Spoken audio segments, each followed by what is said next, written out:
സുഹൃത്തുക്കളെ, ഞാൻ ബബ്ലു. ഇന്ന് ഞങ്ങൾ പോകുന്നത് കൗണ്ടി ലോത്തിലെ ദ്രോഹിഡ എന്ന സ്ഥലത്തെ ഒരു സ്ട്രോബെറി ഫാമിലേക്കാണ്. അയർലൻഡിലെ ഏറ്റവും ഫേമസ് ആയിട്ടുള്ള സ്ട്രോബെറി ഫാമുകളുള്ളത് വെക്സ്ഫോർഡിലാണെങ്കിലും ദ്രോഹിഡയിലുള്ള ഫാമിലേക്ക് എന്തായാലും പോയി നോക്കാമെന്ന് കരുതി പോയതാണ്. കോർഡറി ഫ്രൂട്ട് ഫാം വളരെ പഴയ ഒരു ഫാം തന്നെയാണ്. സ്ട്രോബെറി, അതുപോലുള്ള മറ്റു പല ബെറികൾ, ആപ്പിൾ തോട്ടം, പംകിൻസ്, ഇതിൻ്റെ എല്ലാം വലിയൊരു കൃഷി ഇവിടെ ഉണ്ട്. നമ്മൾ ഫാമിലേക്ക് പോകുന്ന സ്ഥലത്ത് തന്നെ കുട്ടികൾക്ക് കളിക്കാനായിട്ടുള്ള പല ടോയ്സും നമുക്ക് കാണാൻ പറ്റും.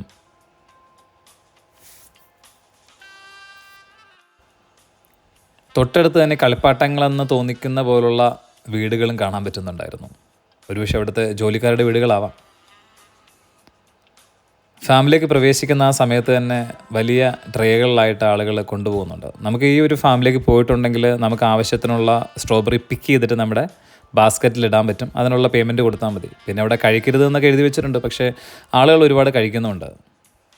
ഫാമിൽ പ്രവേശിക്കുന്നതിന് മുന്നേ തന്നെ കുഞ്ഞു കുഞ്ഞു മൃഗങ്ങൾ, കുട്ടികൾക്ക് ഇൻട്രസ്റ്റിംഗ് ആയിട്ടുള്ള കാര്യങ്ങളാണല്ലോ, വലിയവർക്കും തരക്കേടില്ല.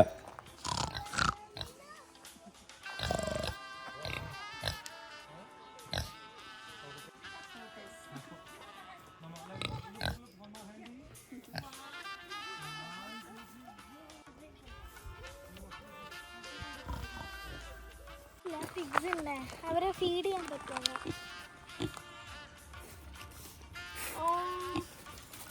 സ്ട്രോബെറിക്ക് ആയിരിക്കും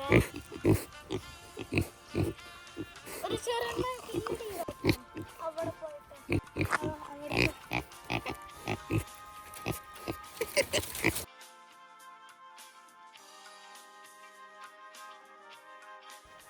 അവിടെ നിൽക്കുന്ന സമയത്ത് തന്നെ നമുക്ക് സ്ട്രോബെറി ഹൗസുകൾ കാണാൻ പറ്റുന്നുണ്ട്. അങ്ങ് വിദൂരതയിൽ ഒരുപാടധികം കണ്ണെത്താ ദൂരത്തോളം കിടക്കുന്നുണ്ട്. ഈ കാണുന്നതൊക്കെ മത്തങ്ങ, പംകിനാണ്. വർഷങ്ങൾക്ക് മുമ്പേ ഇവിടുത്തെ കൃഷി നടത്താനായിട്ട് ഉപയോഗിച്ചിരുന്ന കൃഷിയായുധങ്ങളാണ് ഈ കാണുന്നതൊക്കെ. തുരുമ്പിച്ച് കിടക്കുന്നു. അത് ഇപ്പോൾ ഉപയോഗശൂന്യമായിട്ട് കിടക്കുന്ന സംഭവങ്ങളാണെന്ന് കാണുമ്പോൾ തന്നെ അറിയാം. എങ്കിലും ഒരു ചരിത്ര സൂക്ഷിപ്പ് എന്നുള്ള രീതിയിൽ വെച്ചിരിക്കുന്നതാണ്.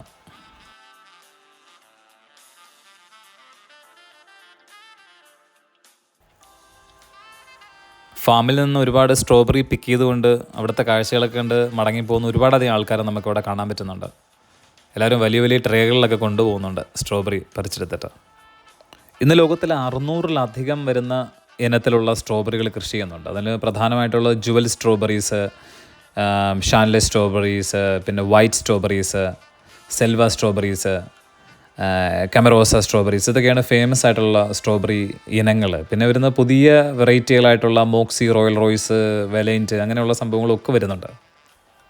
ലോകത്തിൻ്റെ പല ഭാഗത്തും സ്ട്രോബെറി കൃഷി ചെയ്യുന്നുണ്ടെന്നുണ്ടെങ്കിലും FOA, അതായത് food and agriculture organization of the United നേഷൻസിൻ്റെ റിപ്പോർട്ട് പ്രകാരം 1994 മുതൽ ചൈനയാണ് 1-ാം സ്ഥാനത്തായിട്ട് സ്ട്രോബെറി ഉൽപ്പാദിപ്പിക്കുന്നത്. ഇവിടെ അയർലൻഡിൽ മെയ് മുതൽ സെപ്റ്റംബർ പകുതി വരെയാണ്. എങ്കിലും ചില സ്ഥലങ്ങളിൽ, പ്രത്യേകിച്ചും വെക്സ്ഫോർഡുള്ള സ്ഥലങ്ങളിലൊക്കെ സ്ട്രോബെറി ഫാമിനും സ്ട്രോബെറികൾക്കും വളരെയധികം ഫേമസ് ആണ്. പ്രത്യേകിച്ച് അവിടുത്തെ മണ്ണും അവിടുത്തെ കാലാവസ്ഥയും സ്ട്രോബെറിക്ക് അനുയോജ്യമായിട്ടുള്ള കാര്യങ്ങളുള്ളതുകൊണ്ട് തന്നെയാണ് ഏറ്റവും കൂടുതൽ ഫാമുള്ളത് അവിടെ മാർച്ച് പകുതി മുതൽ തന്നെ ഡിസംബർ പകുതി വരെയും ഐറിഷ് സ്ട്രോബെറി ലഭ്യമാണ്, മിക്കവാറും വെക്സ്ഫോർഡിലൊക്കെ. ഇന്ത്യയിലും ഒരുപാട് സ്ഥലത്ത് സ്ട്രോബെറി കൃഷി ചെയ്യുന്നുണ്ട്, തണുപ്പുള്ള സ്ഥലങ്ങളിലും അതുപോലെ തന്നെ അതിന് അനുയോജ്യമായിട്ടുള്ള സ്ഥലങ്ങളിലും. എങ്കിലും ഇന്ത്യൻ പ്രൊഡക്ഷൻ്റെ ഒരു 85% പ്രൊഡ്യൂസ് ചെയ്യുന്നത് മഹാരാഷ്ട്രയിലുള്ള മഹാബലേശ്വറിലാണ്. വെക്സ്ഫോർഡ് ഫാമിലൊക്കെ കുറച്ച് ഉയരത്തിലായിട്ടാണ് ഈ ഒരു ഫാം കൃഷി ചെയ്തിരിക്കുന്നത്. പക്ഷേ ഇവിടെ ദ്രോഹിഡ ഫാമിൽ തറയിൽ ആണ് കൃഷി ചെയ്തിരിക്കുന്നത്. അപ്പോൾ അതിനൊരു കഥയുണ്ട്. 12-ാം നൂറ്റാണ്ടിൽ അന്ന് ഒരു സ്ട്രോബെറി എല്ലാവരും ഉപയോഗിച്ച് വരുന്നു, അതിൻ്റെ ഒരു ബിസിനസ് നല്ല രീതിയിൽ വരുന്നു. ആ ഒരു സമയത്ത് അവിടെയുള്ള ചില ആളുകൾ പറഞ്ഞുണ്ടാക്കി, ഇത് മലിനമായിട്ടുള്ളൊരു ഫ്രൂട്ടാണ്, ഉപയോഗിക്കാൻ പാടില്ല എന്ന്. വേറൊന്നുമില്ല, തറയിൽ വളരുന്നതുകൊണ്ട് തന്നെ പാമ്പുകളും അതുപോലെ തന്നെ ഇഴജന്തുക്കളും ഒക്കെ കയറിപ്പോയിട്ടുണ്ടാവാം. അതുകൊണ്ട് തന്നെ അതിൽ വിഷാംശമൊക്കെ ഉണ്ടാവാം, നിങ്ങൾ ഉപയോഗിക്കാൻ പാടില്ല എന്ന് പറഞ്ഞിട്ട് ഒരു രീതിയിൽ ആൾക്കാർ പറഞ്ഞു നടന്നിരുന്നു. അത് പ്രാദേശികമായിട്ടുള്ള പല ആളുകളും അതിനെ ഏറ്റുപിടിക്കുകയും അങ്ങനെ ഉപയോഗിക്കാൻ പറ്റാതെ ആവുകയൊക്കെ ചെയ്തിരുന്നു. പിന്നെ 1831 ലണ്ടനിൽ മാർക്കറ്റിൽ ആദ്യമായിട്ട് സ്ട്രോബെറി വിൽക്കാൻ തുടങ്ങിയത്. ദ്രോഹിഡയിലുള്ള ഈ ഒരു ഫാമിലി സ്ട്രോബെറി മാത്രമല്ല മറ്റ് പല ബെറികളും കൃഷി ചെയ്യുന്നുണ്ട്. സ്ട്രോബെറി എന്നുള്ള പേര് വരാനുള്ള കാരണം എന്ന് വെച്ചാൽ പണ്ട് ലണ്ടനിലെ കുട്ടികൾ ഈ ഒരു ബെറി പഴങ്ങളുണ്ടല്ലോ വൈക്കോൽ കഷ്ണങ്ങൾ കെട്ടിയിട്ട് ഒരു മാർക്കറ്റിൽ കൊണ്ടുപോയിട്ട് വിൽക്കുമായിരുന്നു. അങ്ങനെ സ്ട്രോസ് ഓഫ് ബെറികൾ എന്നുള്ള പേരിൽ അറിയപ്പെട്ടു. അങ്ങനെ സ്ട്രോബെറി ആയി മാറിയെന്നാണ് അതിന് പറയുന്നത്. സ്ട്രോബെറിയും അതുപോലെ തന്നെ റാസ്ബെറിയും ബൊട്ടാണിക്കലിൻ്റെ ഒരു അർത്ഥത്തിൽ പറയുകയാണെങ്കിൽ ശരിക്കും ഇത് ബെറിപ്പഴങ്ങളല്ല എന്നാണ് പറയുന്നത്. മറ്റൊന്നുമല്ല, ഒന്നിലധികം അണ്ഡാശയങ്ങളുള്ള ഒരു പൂവിൽ നിന്നാണ് ഇവ ഉണ്ടാകുന്നത്. അതുകൊണ്ട് തന്നെ ഇതിനെ ഒരു സമ്പൂർണ്ണമായിട്ടുള്ള ഒരു പഴമായിട്ട് ഫലമായിട്ട് കണക്കാക്കുന്നു. അപ്പോൾ പിന്നെ സ്ട്രോബെറി ബെറി ഫാമിലിയിൽ പെടുന്നില്ലെന്നുണ്ടെങ്കിൽ മറ്റൊരു ഫാമിലിയിൽ ഉണ്ടാവുമല്ലോ.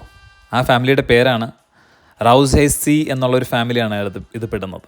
ഇതിൻ്റെ കൂടുതൽ പെടുന്ന പഴങ്ങളൊക്കെ ഇട്ട് കഴിഞ്ഞാൽ നമുക്ക് ഒരു ഞെട്ടലുണ്ടാവും. Pear, peach, cherry, apple, blackberry ഇതൊക്കെയാണ് ഇതിൻ്റെ കുടുംബത്തിൽ പെടുന്നത്. അപ്പോൾ പിന്നെ ഈ ബെറി കുടുംബത്തിൽ പെടുന്ന ഫ്രൂട്ട്സുകൾ ഏതാണ്? നമ്മൾ ഒരിക്കലും പ്രതീക്ഷിക്കാത്ത പല പഴങ്ങളും ഈ ഒരു ബെറി കുടുംബത്തിൽ പെടുന്നതാണ്.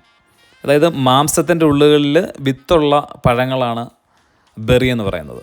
ബ്ലൂബെറി, ക്രാൻബെറി, കോഫി ബെറികൾ, ക്യാപ്സിക്കം, നമ്മൾ ക്യാപ്സിക്കം ഇല്ലേ അത്, മുന്തിരി, തക്കാളി, പഴം, വാഴപ്പഴം അതാണ് ഉദ്ദേശിച്ചത്, വെള്ളരി, വഴുതനങ്ങ, പെർസിമോൺസ്, പിന്നെ പംകിൻസ്, ഈവൻ ഓറഞ്ചസ്,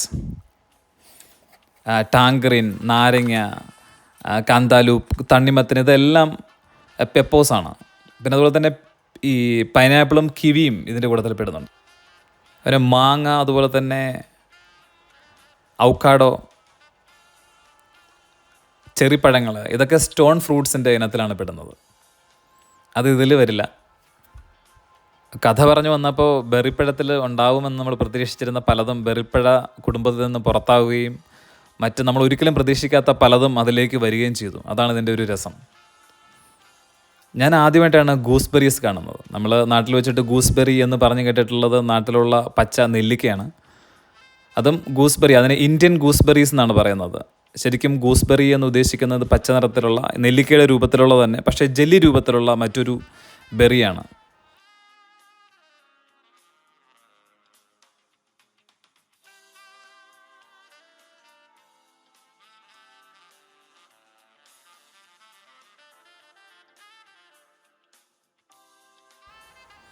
ഈ ഒരു ഗൂസ്ബെറി നമ്മുടെ കയ്യിൽ വെച്ച് എടുക്കുകയും കയ്യിൽ തൊട്ട് നോക്കുമ്പോൾ ഒരു ജെല്ലി പീസ് കയ്യിൽ വെക്കുന്നത് പോലെയാണ് നമുക്ക് ഫീൽ ചെയ്യുന്നത്. കയ്യിൽ വെച്ച് ജസ്റ്റ് നന്നായിട്ടൊന്ന് ഞെരടി കഴിഞ്ഞാൽ പൊട്ടി ജെല്ലി പോലുള്ള സാധനങ്ങളായിട്ട് നമുക്ക് കയ്യിൽ കിട്ടും. ശരിക്കും ചരിത്രങ്ങൾ ഉറങ്ങാത്ത ഒരു മണ്ണും ഈ ഭൂമിയിലല്ല, അല്ലേ? ചിലപ്പോൾ അതൊന്നും അറിയാതെ നമ്മൾ അതിൻ്റെ മുകളിലൂടെ നടന്നു പോകും. അതുപോലുള്ളൊരു ചരിത്രം കോർഡറി ഫാമിനുമുണ്ട്.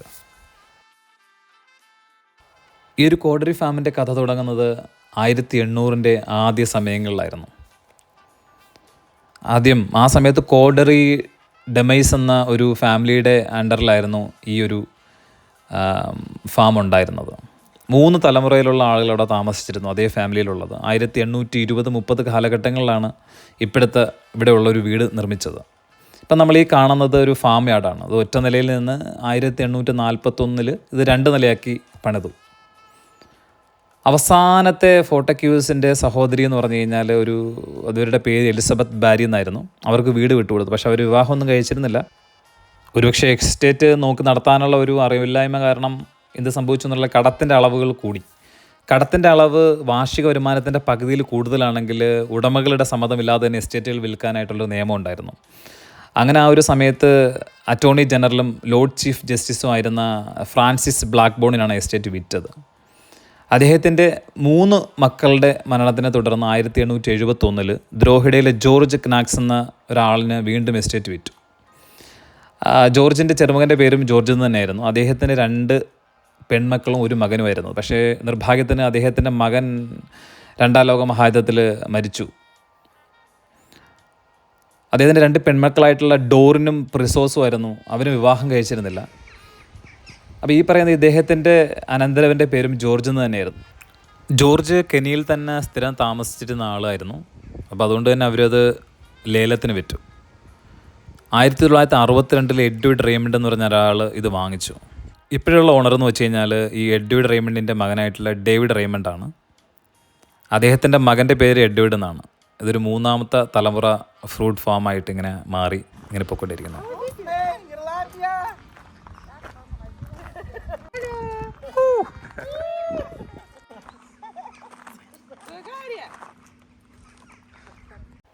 ഇപ്പോൾ ഇതേ നമ്മൾ കണ്ട ആളുകളെന്ന് വെച്ച് കഴിഞ്ഞാൽ ഈ ഒരു ഫാമിൽ വർക്ക് ചെയ്യുന്ന ആൾക്കാരാണ്, അവിടുത്തെ ജോലിക്കാരാണ്. ഇവർ പോളണ്ടിൽ നിന്നുള്ള ആൾക്കാരാണ്. ഇവർക്ക് ഇംഗ്ലീഷ് നേരെ സംസാരിക്കാൻ അറിയില്ല, പോളിഷ് ഭാഷ മാത്രം തന്നെ അറിയുള്ളൂ. അവർ താമസിക്കുന്ന സ്ഥലമാണത്. നമ്മൾ വന്ന സമയത്ത് തന്നെ കണ്ടിരുന്നില്ലേ ഈ ഒരു വീടുകൾ. ഇവിടെയാണ് അവർ താമസിക്കുന്നത്. എന്നെ കണ്ട ഉടനെ അവർ ഉള്ളിലേക്ക് പ്രവേശിക്കാൻ നോക്കിയ സമയത്ത് അവരെന്നെ ആദ്യം തടഞ്ഞു. അപ്പോൾ അവരുടെ ഒരു ഫ്രണ്ടിനെ എന്നെ എടുത്ത് കൊണ്ടുവന്ന് സംസാരിച്ചു, ഇംഗ്ലീഷ് അറിയാവുന്ന ഒരാളിനെ. എന്നിട്ടാണ് എന്നെ അകത്തോട്ട് കടത്തി വിട്ടത്. നമ്മൾ നേരത്തെ കണ്ട ആ പഴയ കോട്ട പോലുള്ള സ്ഥലമില്ലേ അവിടെ. ഇവിടെ തന്നെയാണ് പാചകവും തുണി കഴുകുന്നതും, അതായത് അവരുടെ വീടാണത്. പോളിഷ് ഭാഷയിൽ അവർ എന്നോട് സംസാരിച്ച് എന്താണെന്ന് എനിക്ക് മനസ്സിലായില്ല. എന്നെ ചീത്ത വിളിച്ചാണോ എന്നും എനിക്കറിയില്ല. പക്ഷേ ചിരിച്ച മുഖത്തോടു കൂടിയാണ് അവരെന്നെ യാത്രയാക്കിയത്. ഇവിടെ നിന്ന് യാത്രയിരിക്കേണ്ട സമയമായിട്ടുണ്ട്. ഇവിടുന്ന് ഏകദേശം 1.5 മണിക്കൂർ ഉണ്ട് ഞാൻ താമസിക്കുന്ന സ്ഥലത്തേക്ക് തിരികെ വരാനായിട്ട്. എന്തായാലും ഇനി അടുത്ത യാത്രയിൽ കാണുന്നവരേക്കും ബൈ. പിന്നെ ഈ ചാനൽ ഡബ്ലിൻ വേ സബ്സ്ക്രൈബ് ചെയ്യാനായിട്ട് മറക്കണ്ട കേട്ടോ. പിന്നെ ലൈക്കും ഷെയറും ഒക്കെ ചെയ്യണം ഇഷ്ടപ്പെടുകയാണെങ്കിൽ. ഈ കാണുന്ന നിങ്ങൾ ഇതൊക്കെ ചെയ്താൽ മാത്രമല്ലേ എനിക്ക് പുതിയ വീഡിയോസ് ചെയ്യാനുള്ള ഒരു ഉത്തേജനം കിട്ടത്തുള്ളൂ. Thank you very much. വീണ്ടും കാണാം. ബൈ.